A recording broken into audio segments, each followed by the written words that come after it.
Hello and welcome. In today's video, I'll show you simple tweaks to make Valorant's visuals pop.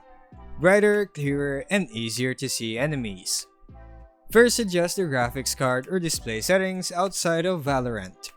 If you have an NVIDIA GPU, open NVIDIA Control Panel, then go to Display, then adjust desktop color settings.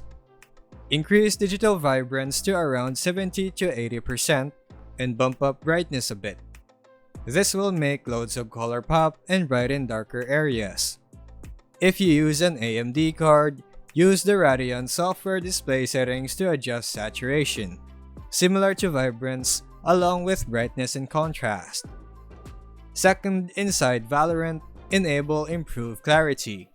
Some guides report this helps with texture sharpness and making darker areas look better. And turn off settings that darken or blur the screen like vignette and shadows, if performance allows. Third, calibrate your monitor settings. Increase its brightness, adjust contrast, and raise saturation if available in your monitor's OSD or on-screen display menu. A well-calibrated monitor makes everything look clearer. Also, check window settings. Disable things like Auto HDR if it's changing color balance or washing out visuals. Some players reported that turning off Auto HDR fixed issues where Valorant looked too dark or overly saturated. And that's how you can make Valorant look brighter. Thanks for watching and I'll see you on the next video.